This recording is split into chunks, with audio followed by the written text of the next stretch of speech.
నమస్తే. మనం ఫలక్నామా పార్ట్ 1 వీడియోలో ఆఫ్టర్‌నూన్ ఏమేమి చూసామో అవన్నీ గూడా ఇంతకుముందు వీడియోలో చూసాము గదా! ఇక ఇప్పుడు సాయంత్రం పూట మేము ఏమేమి చూసామో అవన్నీ గూడా ఈ పార్ట్‌లో మీకు చూపిస్తాను.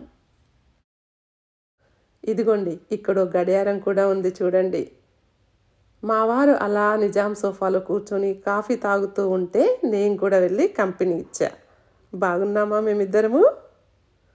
ఇక బిలియర్డ్స్ టేబుల్ని చూసి అటు నుంచి 101 కుర్చీలు ఉన్నటువంటి అతిపెద్ద డైనింగ్ టేబుల్ దగ్గరికి వచ్చాము.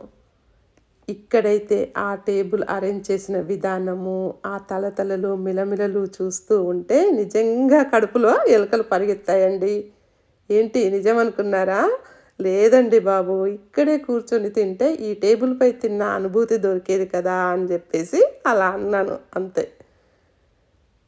ఇక్కడ కూడా షెరా మామూలే, మళ్ళీ ఫోటోల ప్రహసనం. ఇక అక్కడి నుంచి నెక్స్ట్ మా వారి అభిరుచి ప్రదేశానికి వచ్చేసాం. గెస్ట్ చేశారా ఈ ప్లేస్ని చూడంగానే? అదేనండి అప్పటి 6వ నిజాం సురాపాన ప్రాంతం ఇది. ఈయన్ని అడిగి మా వారు ఆ బ్రాండ్స్ వివరాలన్నీ కనుక్కుంటున్నారు. ఇప్పుడు కూడా ఇక్కడ అన్ని బ్రాండ్స్ అవైలబుల్ ఉన్నాయంట, కాకపోతే ఎక్స్ట్రా ఛార్జ్ అంట అంతే. ఇక మా వారు లైట్ తీసుకుందాం పదా అన్నారు. మళ్ళీ ప్యాలెస్ ఎంట్రన్స్ దగ్గరికి వచ్చి కొన్ని పిక్స్ కూడా ఇక్కడ కూడా దిగేసాము. అలనాటి నిజాం ఫర్నిచర్ మొత్తం చూస్తూ నచ్చిన చోట నచ్చిన సోఫాలో కూర్చొని చాలా ఫోటోలే దిగేసాము. మేమే కాదండో, ఈ ప్యాలెస్లోకి వచ్చిన విజిటర్స్ అందరూ కూడా అదే పని చేస్తున్నారు. ఇదంతా కూడా ప్యాలెస్ వెలుపలి భాగం. ప్రస్తుతం విఐపి హాల్స్ లాగా ఉన్న వీటిని ఫంక్షన్స్కి ఇస్తున్నారట. చాలామంది ఈ రోజుల్లో లిమిటెడ్ మెంబర్స్ని పిలుచుకొని డెస్టినేషన్ వెడ్డింగ్స్ మొదలైనవి చేసుకుంటున్నారు కదా, అలాంటి ఫంక్షన్స్కి ఈ హాల్స్ బాగా సూట్ అవుతాయి అనిపించింది. అలా ఇక్కడి ఆర్కిటెక్చర్ని చూస్తూ మేమంతా కూడా మంత్రముగ్ధులం అయిపోయాము. ఈ హాలు లోపలి భాగాన్ని రేపు ఉదయం చూపిస్తాను, ఎందుకంటే ఇప్పుడు లాక్ చేశారు. ఇక నెమళ్ళకు సాయంత్రం 4:30కి ఫీడ్ ఇస్తారు. అప్పుడైతే మనమే వేస్తూ చూడొచ్చు అని అంటే బయటకు వచ్చాము. కానీ అప్పటికే సాయంత్రం 5 దాటిపోయింది. నెమళ్ళన్నీ కూడా ఫీడ్ తినేసి వెళ్ళిపోయాయట.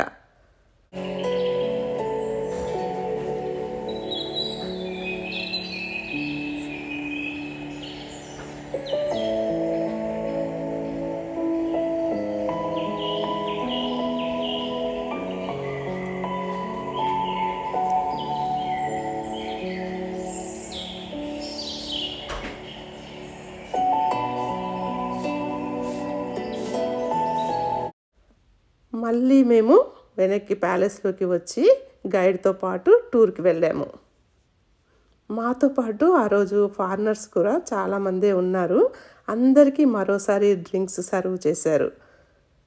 అలా డ్రింక్ సిప్ చేస్తూ ప్యాలెస్ అంతా తిరిగి చూసాము. నిజాం రాజులు రాణులు వాడిన బాత్ టబ్స్, వారు ఉపయోగించిన మంచాలు, వస్తువులు అన్నీ చూస్తూ మళ్ళీ మా రూమ్ ఏరియా వరకు వచ్చేసాం. అక్కడ మాకు ఏదో శబ్దం వినిపించింది. ఏంటా అని చెప్పేసి చూస్తే ప్యాలెస్లో కవ్వాలి అంట. అది కవ్వాలి అంటే తెలుసుగా, ఏమీ లేదండి. కవ్వాలి అనగా సూఫీ గాయకులు హజ్రత్ నిజాముద్దీన్ శైలిలో ఆధ్యాత్మిక పాటలు పాడుతూ ఉంటారు. ప్యాలెస్లో కవ్వాలి సాయంత్రాలు చాలా రాయల్గా ఉంటాయంట. డైనింగ్ హాల్కు ప్రక్కనే ఈ కవ్వాలి ప్రదర్శన జరుగుతూ ఉంటుంది.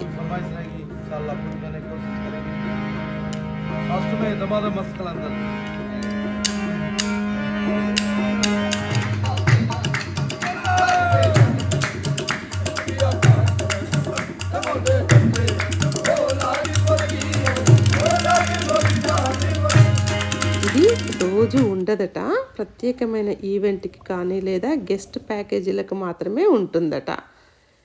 ఇక ఆ ప్రక్కనే గోల్కొండలో మనం ఒకప్పుడు విన్నాం కదా, రత్నాలను మణులను రాసులుగా పోసి అమ్మేవారు అని చెప్పేసి, అలాగే ఇక్కడ కూడా మన హైదరాబాద్కు సంబంధించిన మంచి ముత్యాలు, ముత్యాల హారాలు ఇవన్నీ కూడా ప్రదర్శనకు ఉంచేసి సేల్ కూడా చేస్తూ ఉన్నారు.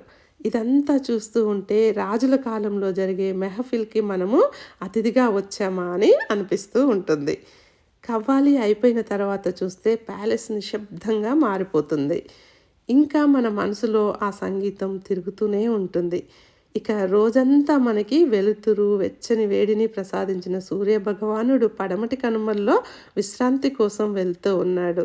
అదేనండి, ఇక చీకటి కూడా పడుతుంది అని చెప్తున్నాను అంతే. ఇక మేము కూడా తిరిగి తిరిగి అలసి డిన్నర్ కోసం అని జెడీ టెర్రస్ పైకి వెళ్ళాము. అలా అటు వెళ్ళి ప్యాలెస్ పై నుంచి మన భాగ్యనగర అందాలని తిలకించి దీపాలు వెలిగించే వేళకి గదిని చేరుకున్నాము.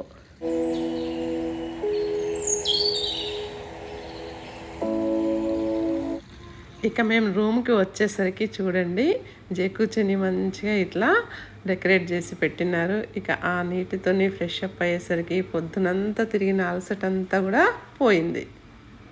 మా వెడ్డింగ్ డే కోసం అని తెచ్చుకున్న కొత్త దుస్తుల్ని ధరించాము. చూడండి ఎలా ఉన్నాం మేము ఈ డ్రెస్సుల్లో. అనుకోకుండా ఈ డ్రెస్సెస్ మాకు లభించాయండి, మేము కొనుక్కోలేదు. మా వారికి ఏమో ఆయన శిష్యుడు వాళ్ళ ఇంటికి భోజనానికి పిలిచి ఈ ధోతి, కండువా, లాల్చీని గురుభక్తితో సమర్పించినవి. అలాగే నాకు బంధువులు ఇచ్చినవి. సరిగ్గా ఈ అకేషన్కి సరిపోయాయి కదా. అలా విద్యుత్ దీపకాంతులతో ప్యాలెస్ మెరిసిపోతూ ఉంటే మా పిల్లలు మా కోసం ఏర్పాటు చేసిన ఈ అవకాశానికి మేము కూడా ఆనంద డోలికల్లో మునిగిపోతూ ఇలా సెలబ్రేట్ చేసుకున్నాము మా పెళ్లి రోజుని నవవధూవరుల్లాగా. కొంచెం నా కవిత్వం పాలు ఎక్కువైందనుకుంటా కదా. ఓకే అండి, ఇక మళ్ళీ as it is dinner, dining హాల్కి వెళ్ళాము, తర్వాత రెస్ట్కి రూమ్కి. ఓకేనా, ఇక మాకు కూడా నిద్ర వచ్చేస్తుంది. నెక్స్ట్ వీడియోకి మీరు రెడీగా ఉండండి. నేను కాసేపు అలా నిద్రపోయి ఇలా వచ్చేస్తాను. ఓకేనా, మళ్ళీ వీడియోలో మళ్ళీ కలుసుకుందాం. మరి ఈ వీడియో నచ్చితే లైక్, షేర్ అండ్ సబ్స్క్రైబ్.